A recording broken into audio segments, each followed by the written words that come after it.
نئے chief justice of Pakistan کی تقرری کے لیے خصوصی پارلیمانی کمیٹی تشکیل، نوٹیفیکیشن جاری کر دیا گیا۔ خصوصی پارلیمانی کمیٹی 12 ارکان پر مشتمل ہے۔ اظہر فاروق ہمارے ساتھ موجود ہیں، ان سے مزید تفصیل جان لیتے ہیں۔ اظہر، بتائیے گا کل اس کا پہلا اجلاس بھی ہونے جا رہا ہے اور اب اس کے پاس وقت کتنا ہے ڈیسائیڈ کرنے کے لیے اس معاملے کو؟ دیکھیں جی، پارلیمانی کمیٹی کی تشکیل اسپیکر قومی اسمبلی نے کر دی ہے اور نوٹیفیکیشن جاری ہو چکا ہے۔ پارلیمانی لیڈرز نے نام بھیجے تھے پارلیمانی کمیٹی کی تشکیل کے لیے۔ قومی اسمبلی اور سینٹ میں جتنی بھی پارلیمانی پارٹیاں ہیں انہوں نے اپنے اپنے نام بھیجے تھے اور یہ 12 رکنی پارلیمانی کمیٹی سپریم کورٹ کے نئے چیف جسٹس کا تقرر کرے گی۔ اس کا طریقہ کار یہ ہوگا کہ پارلیمانی کمیٹی آج پہلا اجلاس کرنے جا رہی ہے دوپہر 4 بجے۔ پارلیمانی کمیٹی وزارت قانون کو ایک لیٹر لکھے گی اور وزارت قانون سے سپریم کورٹ کے نئے چیف جسٹس کے لیے 3 نام مانگے گی۔ وزارت قانون چیف جسٹس آف پاکستان کے ذریعے جو سینئر ترین ججز ہیں ان کے نام جو ہے وہ لے گا اور پھر وزارت قانون جو ہے یہ نام پارلیمانی کمیٹی کو بھیجے گی۔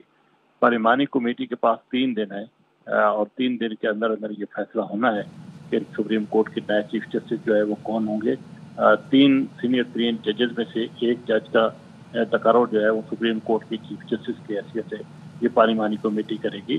2 تہائی اکثریت کے ساتھ یہ فیصلہ ہوگا اور آئین کے مطابق یہ پارلیمانی کمیٹی سپریم کورٹ کے نئے چیف جسٹس کا تقرر کر کے سفارش وزیر اعظم کو بھیجے گی۔ وزیر اعظم صدر مملکت کو ایڈوائز کریں گے اور صدر مملکت جو ہے وہ سپریم کورٹ کے نئے چیف جسٹس کا تقرر کریں گے۔ تو اس طرح یہ پروسیس جو ہے 25 اکتوبر سے پہلے مکمل ہونا ہے، کیونکہ 25 اکتوبر کو سپریم کورٹ کے موجودہ چیف جسٹس قاضی فائز عیسیٰ ریٹائرڈ ہو رہے ہیں۔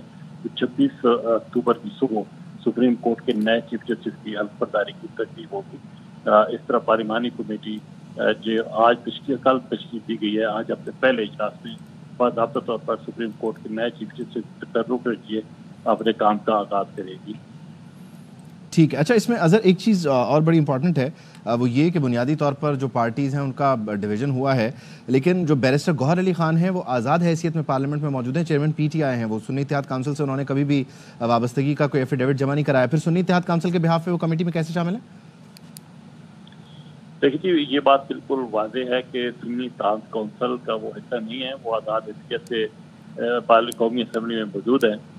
سنی اتحاد کونسل کو لیٹر لکھا تھا اسپیکر قومی اسمبلی نے کہ وہ اقدام دے، تو سنی اتحاد کونسل کی طرف سے تو حامد رضا ہی ہے، لیکن انہوں نے جو دوسرا نام دیا ہے وہ بیرسٹر گوہر کا دیا ہے۔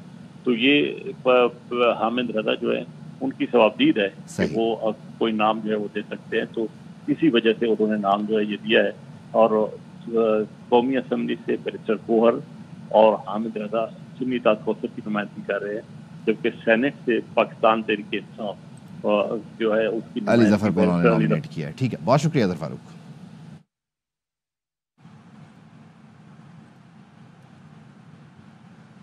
نئے چیف جسٹس کی تعیناتی کے حوالے سے نون لیگ کی جانب سے کوئی فیصلہ نہیں ہوا۔ تاثر دیا جا رہا ہے چیف جسٹس کے لیے یحییٰ آفریدی نون لیگ کے امیدوار ہیں، یہ تاثر قبل از وقت ہے۔ نئے چیف جسٹس کی تعیناتی پارلیمانی کمیٹی کرے گی۔ وزیر دفاع خواجہ آصف کا کہنا ہے نئے چیف جسٹس کی تعیناتی کے لیے کمیٹی کے دیگر ممبران سے بات چیت ہوگی، چاہتے ہیں نئے چیف جسٹس کا نام زیادہ سپورٹ کے ساتھ آئے۔ خواجہ آصف نے کہا عدلیہ کی طرف سے اشارے آ رہے تھے، 25 اکتوبر گزرنے دیں پھر حکومت کو دیکھ لیں گے۔ بانی پی ٹی آئی کو پتہ چل چکا ہے کہ ان کی پارٹی میں سب بکے ہوئے ہیں، اب وہ مثبت پیغام دیں گے لیکن بہت دیر ہو چکی ہے۔ سینیٹر فیصل وافڈہ کی پروگرام خبر میں گفتگو، کہا 9 مئی کیسز سے متعلق فوجی عدالتیں اس ترمیم میں نہیں آئیں تو اگلی میں آ جائیں گی، فوج کے بندے کو سزا ہوگی اور وہ بانی سے متعلق شواہد دے گا تو کیا معاملہ فوجی عدالت میں نہیں جائے گا؟ کیا ملٹری کورٹ میں جانے کا فیصلہ ہو گیا؟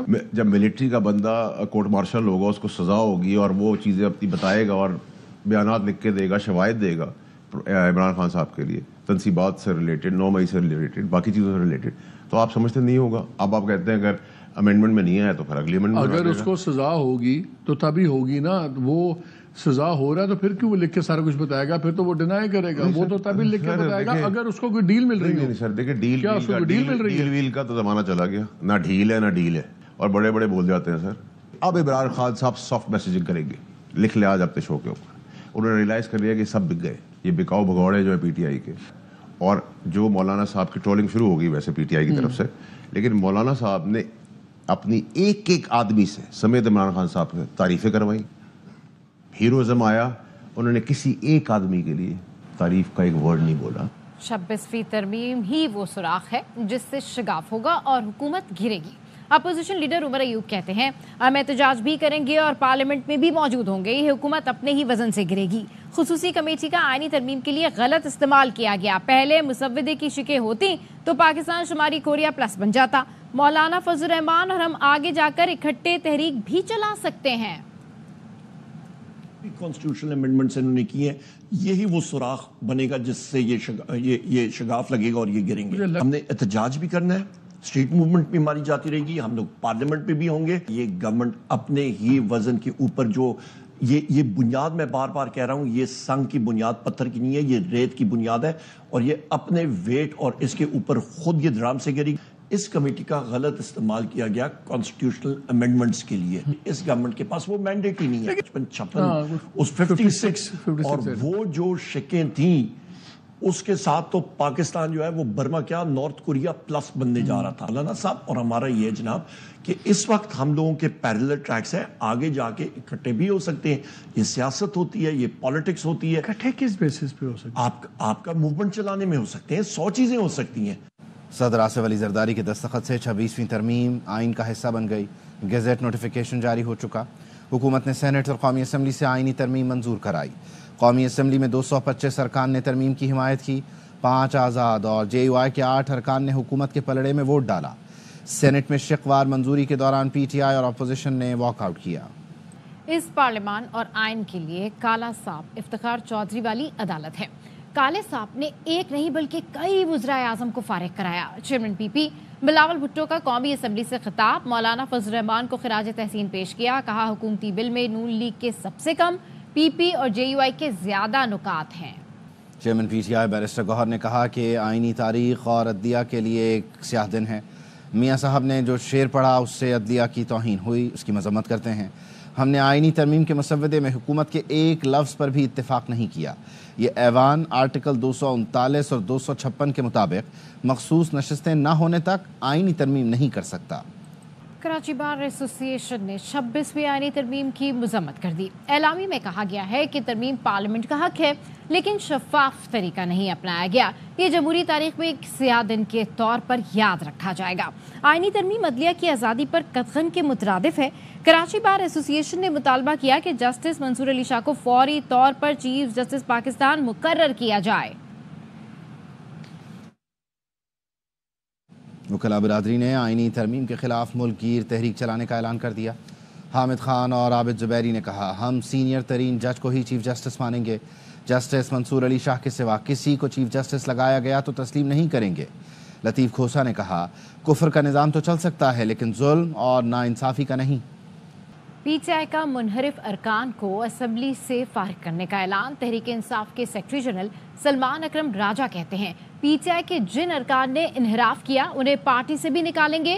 ہمارے پاس دفاع کے لیے کچھ نہیں، اب آگے جدوجہد ہے. ریلیف سڑکوں پر ملے گا، جلد وکلا تحریک شروع ہوگی. ڈکیتی ہمیشہ رات کے اندھیرے میں ماری جاتی ہے. ایسی حکومت نے آئینی ترامیم کی جس کے پاس کوئی مینڈیٹ نہیں. وزیر اعلیٰ خیبر پختونخوا علی امین گنڈاپور کا اسمبلی میں اظہار خیال.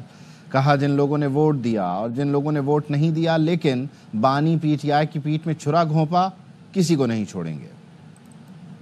ڈکیتی ہمیشہ رات میں ہوتی ہے. آزاد عدلیہ کو انہوں نے محکوم کر دیا ہے ایک ایسی حکومت کے کہ جو خود الیکٹڈ نہیں ہے. تو جب اپنی مرضی کے بندے آپ بٹھائیں گے، مرضی کے بندوں سے آپ فیصلے کرائیں گے تو کبھی بھی وہ ادارے آگے نہیں بڑھ سکتے. ترمیمیں کی گئی ہیں غیر آئینی طریقے سے. کوئی سمجھتا ہے اگر کہ غیر آئینی کر کے ایسا ہی رہے گا، ایسا نہیں ہے. جب بھی عوام مینڈیٹ دے گی اور ہم آئیں گے ایسی ترامیم کو ہم ختم کریں گے. بربلا میں کہہ رہا ہوں، ہمیں پتہ چل گیا کہ کون زمین فروش تھا، کون غدار تھا، کون بزدل تھا. جن لوگوں نے ووٹ دیا یا جن لوگوں نے ووٹ تو نہیں دیا لیکن عمران خان کی پیٹھ میں چھرا گھونپنے کے لیے اس سب میں کھڑے ہوئے، آج رات تک ان سب کے نام آ جائیں گے اور ہم کسی ایسے بندے کو نہیں چھوڑیں گے جو فیصلہ ساز ہے. اس وقت میں سب کو یہ پیغام دے رہا ہوں کہ آپ جواب دہ ہیں ان چیزوں کا. ایسا نہیں ہو سکتا کہ آپ اس ملک میں جو بھی کریں آپ سے کوئی پوچھنے والا نہیں ہوگا.